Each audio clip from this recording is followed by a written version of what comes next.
Market లో invest చేసి మీ డబ్బులు డబుల్ చేసుకోవాలనుకుంటున్నారా? సుందరరామిరెడ్డి గారి లైవ్ సెమినార్ కి అటెండ్ అవ్వండి.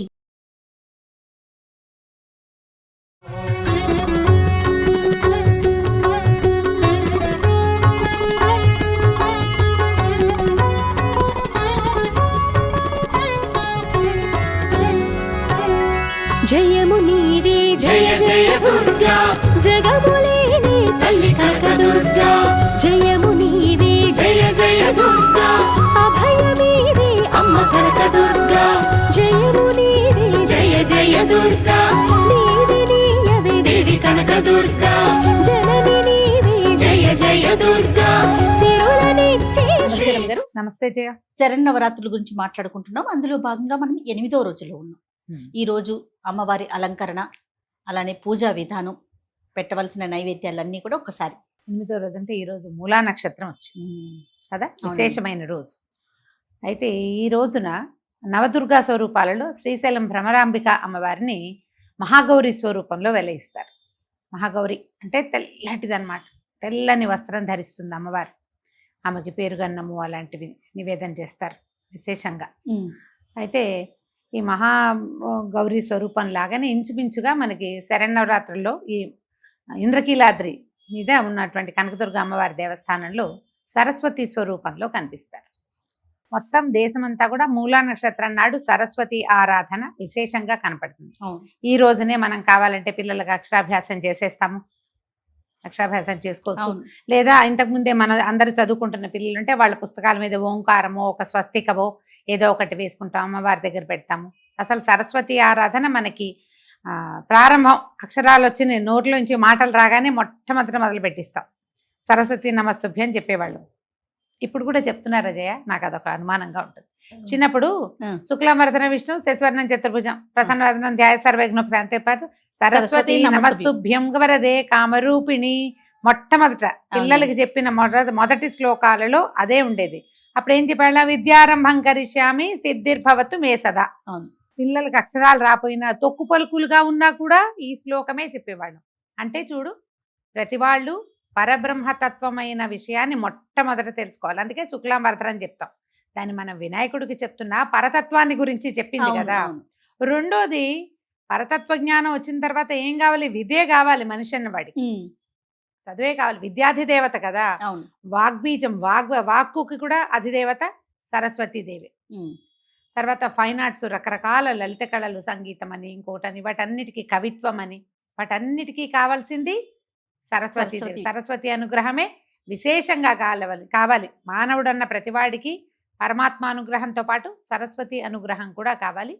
అయితే అమ్మవారి త్రిశక్తుల్లో ప్రధాన శక్తి, ఒక మూడవ శక్తి సరస్వతిగా చెప్తారు. ఈ నీల సరస్వతి స్వరూపంలో అమ్మవారు శుంభనిశుంభుల్ని వధించిందంటారు. ఇప్పుడు చూడు, మహాశక్తి యొక్క అంటే పరదేవత యొక్క సాత్వికాంశ సరస్వతీదేవి. ఆమె తెల్లని వస్త్రం కట్టుకుంటుంది, హంస మీద కూర్చుంటుంది, వీణ వాయిస్తూ ఉంటుంది. ఆయుధాలు లేవు, వీణా పుస్తకధారిణి అని చెప్తారు.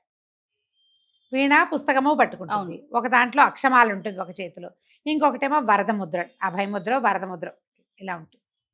ఇంతే. ఇప్పుడు ఈ స్వరూపంలో ఉన్న ఆమె ఎలా శుంభుల్ని వధించింది? పైగా వాహనం ఏమిటి? హంస. పరమ సుకుమారంగా ఉంటుంది ఆ హంస. ఎంత ముద్దొస్తుందో, ఎంత సుకుమారంగా ఉంటుంది. అంత సుకుమార స్వరూపంలో ఉన్నటువంటి ఈ సరస్వతి రూపంలో నుంచి ఉగ్రకళ, ఆమె సహజ స్వరూపం ఏది ఉందో అది బయటకు వచ్చి సాత్వికాంశగా కనపడుతుంది. నీల సరస్వతి స్వరూపం అని చెప్తారు. శుంభులు ఆమె వెనకాల పడేసరికి సాత్విక రూపిణి అయినా కూడా ఆమెలోంచి ఉగ్రశక్తి బయటకు వచ్చి శుంభులు ఇద్దరిని సంహరించింది. సరస్వతి స్వరూపమే శుంభ వధ చెప్తారు. ఇప్పుడు నువ్వు ఎంత సాత్వికంగా అయినా ఉండు, నువ్వు చదువుకో, తెల్లటి బట్టలే కట్టుకో, నిదానంగా ఉండు, జపం చేసుకో, పుస్తకమో వీణ వాయించుకుంటునో ఏదో లలిత కళలు ఆరాధించుకుంటూ పరమసాత్వికంగా నువ్వు ఉండు. నీ జోలికి వస్తే మాత్రం నువ్వు ఉగ్రంగా మారాల్సిందే. ఇది బోధ కదా, అంతే కదా.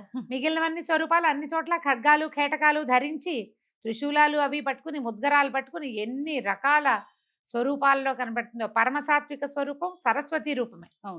అంత సాత్వికాంశలో కూడా అవసరమైతే ఆమెలోంచి ఉగ్రాంశ బయటకు వస్తుందని, రావాలని మనకి తెలియజేయటానికే ఈ ప్రత్యేక స్వరూపంలో అమ్మవారు దర్శనమిస్తుంది. ఈ అమ్మవారికి సరస్వతి దేవికి తెల్లని వస్త్రాలు సమర్పిస్తారు. తెల్లని అన్నం, పరమాన్నం కూడా పంచదార వేసి పరమాన్నం చేస్తారు. కొబ్బరి అన్నం నివేదన చేయొచ్చు. దేవాలయంలో అయితే పరమాన్నము, అటుకులు నివేదన చేస్తారట. మహాగౌరీ అమ్మవారికి కూడా అంటే నవదుర్గా స్వరూపంలో ఉన్న ఆ తల్లికి కూడా తెల్లని అన్నాన్ని నివేదన చేస్తారు. తెల్లటి వస్త్రాలు ఇస్తారు. విశేషమైన స్వరూపంగా చెప్తారు. అయితే ఈ రోజున మనము కుమారి పూజ చేస్తాం కదా. 9 సంవత్సరాల బాలికని పూజించారు.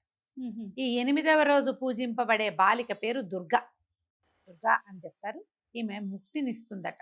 ఓహో, ముక్తిదాత్రిగా చెప్తారు. అంటే 9 సంవత్సరాల బాలికని పూజిస్తే ముక్తి లభిస్తుంది. ప్రత్యేకంగా 8వ రోజు పూజిస్తే మరీ విశేషం.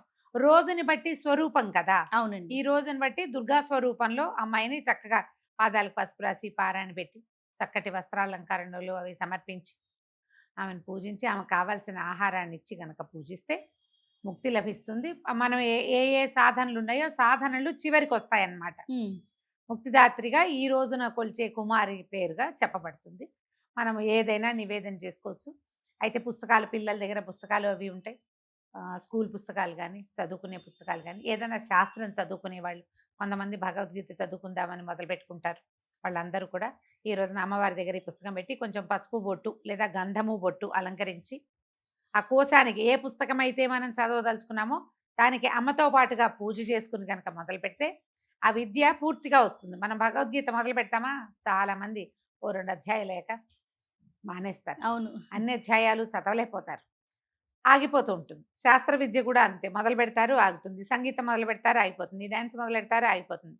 ఆగిపోయే రకంగా కాకుండా అది కంటిన్యూ అవుతుంది.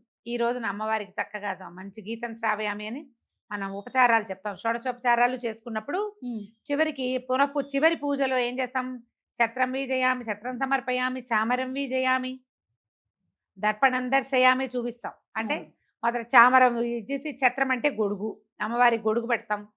ఇవన్నీ రాజోపచారాలు అన్నమాట. తర్వాత చామరం చూపిస్తాము, దర్పణం చూపిస్తాం, సౌందర్యం చూసుకోమా నువ్వు నిన్ను ఎంత బాగా అలంకారం చేశామో అని అద్దం చూపిస్తాం. తర్వాత అశ్వాన్ ఆరోహయామి, రథాన్ ఆరోహయామి అంటాం. ఈ అశ్వాలకి అలంకరణకి మధ్యలో గీతం శ్రావయామి అంటే సంగీతం పాడి వినిపిస్తాం అమ్మవారికి. నృత్యం దర్శయామి, నృత్యం కూడా డాన్స్ చేసి చూపిస్తాం. ఏదైనా డిస్కో డాన్సులు అవి చెయ్యం కదా. అమ్మవారి దగ్గర ఏం చేస్తాం, శాస్త్రీయ నృత్యం నేర్చుకునే పిల్లలు ఉంటే పిల్లలతోటి నృత్య సమర్పణ, నాట్యం చేసి సమర్పించడం. విశేషంగా పీఠాలు అక్కడ పెద్ద చోట్ల చేసేటప్పుడు దేవాలయాల్లో కూడా అమ్మవారికి ఏం చేస్తారంటే వేదాలు వినిపిస్తారు. చతుర్వేద పారాయణ ప్రియ అమ్మవారు, ఆమెకి ఇష్టం. అందుకని ప్రతి వేదము కొంత భాగం పారాయణ చేస్తారు. తర్వాత రామాయణ, భారత, భాగవతాది ఇతిహాసాలు కూడా సమర్పిస్తారు అమ్మవారికి. వాటితో ఈ గానం శ్రావయామి, గీతం శ్రావయామి, నాట్యం ప్రదర్శయామి కూడా ఉంది. అన్ని ఈ మూలా నక్షత్రం రోజునైనా పిల్లలు చక్కగా సంగీతమో నాట్యమో నేర్చుకుంటుంటే అమ్మకి అది నివేదించండి. పిల్లలు చక్కగా నాట్యం చేయటం, చక్కగా పాట పాడటం, మీకే పాటలు వస్తే మీరే చక్కగా 2 సంగీతం పాటలు ఏమైనా ఒకటి పాడేసుకోవటం చేస్తే ఇవి ఏంటంటే సరస్వతి స్వరూపాలు కదా కళలన్నీ. ఆమె మరింత ప్రీతి చెంది మరింతగా మనకి ఆ కళల్లో ముందుకు వెళ్ళే అవకాశం ఇస్తుంది. సో ఈ విధంగా మూలా నక్షత్రపు పూజా విధానాన్ని ముగించుకోండి. అమ్మవారికి తెల్లని ఏ పదార్థాన్నైనా నివేదన చేయొచ్చు. ప్రసాద నివేదన చేసిన తర్వాత ప్రసాద వినిమయం చేయండి, ఫ్రిడ్జ్లో పెట్టకండి. ఏ రోజు ఆ రోజు పదార్థాన్ని వినియోగం చేసేసేయండి. ఎవరో ఒకళ్ళకి ప్రసాదాన్ని ఇచ్చేస్తే ఇవాళ పూజ అవుతుంది. మళ్ళీ రేపు ఉదయం ఏం చేయాలో చూద్దాం. తప్పకుండా రమ్మ గారు. నమస్తే. నమస్తే.